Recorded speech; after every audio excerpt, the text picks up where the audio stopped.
كانت أول مباراة دولية لبيليه هي الهزيمة 2-1 ضد الأرجنتين في 7 يوليو 1957 في ماراكانا. في تلك المباراة سجل هدفه الأول للبرازيل بعمر 16 عاما و9 أشهر، ولا يزال أصغر هداف لبلاده. كأس العالم 1958.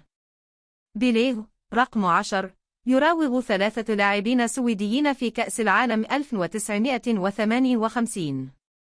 وصل بيليه إلى السويد مهمش بسبب إصابة في الركبة، ولكن عند عودته من غرفة العلاج وقف زملاؤه معا وأصروا على اختياره. كانت أول مباراة له ضد الاتحاد السوفيتي في المباراة الثالثة من الجولة الأولى من كأس العالم 1958، حيث صنع هدف فافا الثاني. كان في ذلك الوقت أصغر لاعب يشارك في كأس العالم. أمام فرنسا في الدور نصف النهائي، كانت البرازيل تتقدم 2-1 في الشوط الأول، ثم سجل بيليه هاتريك ليصبح أصغر لاعب في تاريخ كأس العالم يفعل ذلك. بيليه البالغ من العمر 17 عاما يبكي على كتف حارس المرمى جيلمار بعد فوز البرازيل في نهائي كأس العالم 1958. في 29 يونيو 1958 أصبح بيليه أصغر لاعب يلعب في المباراة النهائية لكأس العالم بعمر 17 عاما و249 يوما. سجل هدفين في ذلك النهائي، حيث فازت البرازيل على السويد 5-2 في ستوكهولم العاصمة. ضرب بيليه القائم ثم سجل فافا هدفين ليمنح البرازيل الصدارة. تم اختيار هدفه الأول حيث سدد الكرة فوق أحد المدافعين قبل أن يسدد في زاوية الشباك، كواحد من أفضل الأهداف في تاريخ المونديال. بعد الهدف الثاني لبيليه، علق اللاعب السويدي سيغارد بارلينغ لاحقاً: عندما سجل بيليه الهدف الخامس في ذلك النهائي، يجب أن أكون صريحاً وأقول إنني شعرت بالرغبة في التصفيق.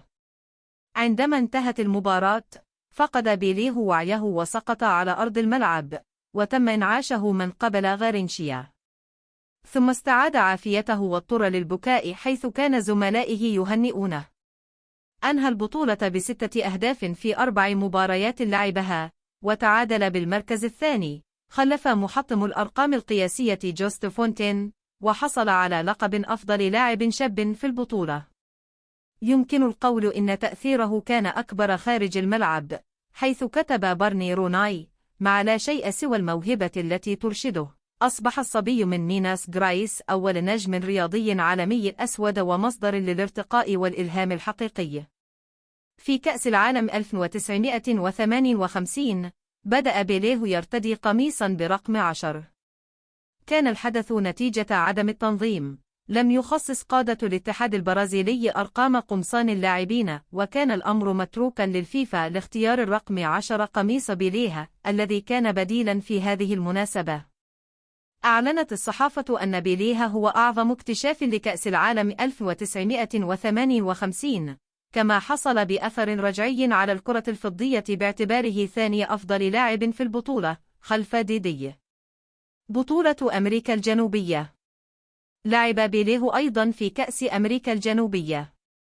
في نسخة 1959 حصل على لقب أفضل لاعب في البطولة، وكان هداف البطولة برصيد 8 أهداف، واحتلت البرازيل المركز الثاني على الرغم من عدم هزيمتها في البطولة. وسجل في 5 من 6 مباريات للبرازيل، منها هدفان ضد تشيلي وهاتريك ضد باراغواي. كأس العالم 1962. بيليه مع البرازيل بمواجهة مع الإيطالي جوفاني تراباتوني في سان سيرو، ميلانو في 1963. عندما بدأت نهائيات كأس العالم 1962، كان بيليه أفضل لاعب في العالم. في المباراة الأولى لكأس العالم 1962 في تشيلي ضد المكسيك، صنع بيليه الهدف الأول ثم سجل الهدف الثاني، بعد أن راوغ 4 مدافعين ليتقدم 2-0. وأصاب نفسه في المباراة التالية أثناء محاولته تسديدة بعيدة المدى ضد تشيكوسلوفاكيا. هذا من شأنه أن يبقيه خارج بقية البطولة، وأجبر المدرب أيموري موريرا على إجراء تغيير تشكيلته الوحيد في البطولة. البديل كان أماريلدو، الذي قدم أداء جيدا لبقية البطولة. ومع ذلك، كان غارينشيا هو الذي سيأخذ الدور القيادي ويحمل البرازيل إلى لقب كأس العالم للمرة الثانية، بعد فوزه على تشيكوسلوفاكيا في المباراة النهائية في سانتياغو. كأس العالم 1966. وتذكر بطولة كأس العالم لكرة القدم 1966 بسبب القوة التي ظهرت عليها، حيث كثرت الأخطاء الشخصية في تلك البطولة، وأصبح بيليه أول لاعب يسجل أهداف في 3 بطولات لكأس العالم، وقد سجل هدفه من ركلة حرة مباشرة أمام منتخب بلغاريا لكرة القدم. وقد خرج منتخب البرازيل لكرة القدم من الدور الأول في تلك البطولة للمرة الأولى منذ كأس العالم لكرة القدم 1934. وقال بيليه بعد تلك البطولة أنه لا يريد اللعب في كأس العالم مرة أخرى. كان بيليه أشهر لاعب كرة قدم في العالم خلال كأس العالم 1966 في إنجلترا، وقدمت البرازيل بعض أبطال العالم مثل غارينشيا وجيلمار وجيلما سانتوس، مع إضافة نجوم آخرين مثل جارزينيو وتوستاو وغيسون، مما أدى إلى توقعات عالية لهم. خرجت البرازيل من الدور الأول وخاضت 3 مباريات فقط. تم تمييز كأس العالم من بين أمور أخرى بسبب الأخطاء الوحشية التي ارتكبت ضد بيليه، والتي تركته مصابا من قبل المدافعين البلغاريين والبرتغاليين. سجل بيليه الهدف الأول من ركلة حرة في مرمى بلغاريا، ليصبح أول لاعب يسجل في 3 نسخ متتالية من نهائيات كأس العالم، ولكن بسبب إصابته نتيجة تدخلات متواصلة من قبل البلغار، غاب عن المباراة الثانية ضد المجر. وقال مدربه إنه شعر بعد المباراة الأولى كل فريق سيتعامل معه بنفس الطريقة. خسرت البرازيل تلك المباراة وعاد بيليه، على الرغم من تعافيه، إلى المباراة الحاسمة الأخيرة ضد البرتغال في غوديسون بارك في ليفربول من قبل المدرب البرازيلي فيسنتي فيولا. غير فيولا الدفاع بالكامل بما في ذلك الحارس، بينما عاد في خط الوسط لتشكيل المباراة الأولى.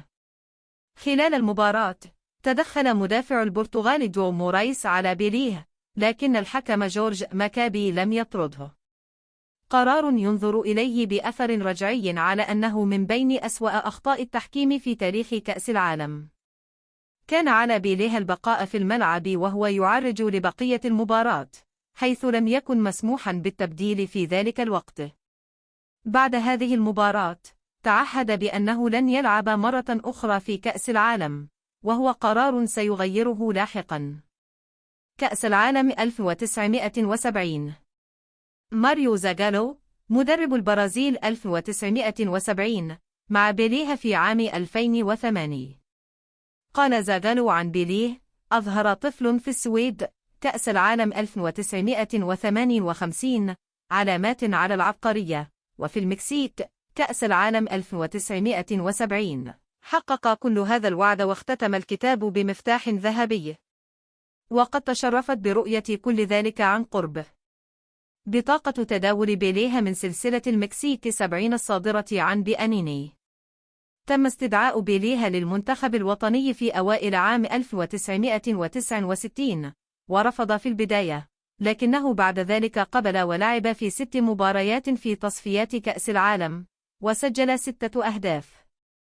كان من المتوقع أن تكون نهائيات كأس العالم 1970 في المكسيك هي الأخيرة لبيليه. تميزت تشكيلة البرازيل للبطولة بتغييرات كبيرة فيما يتعلق بتشكيلة 1966، وكان لاعبون مثل غارينشيا ونيلتون سانتوس وفالدير بيريرا وجيلما سانتوس وجيلمار قد اعتزلوا بالفعل.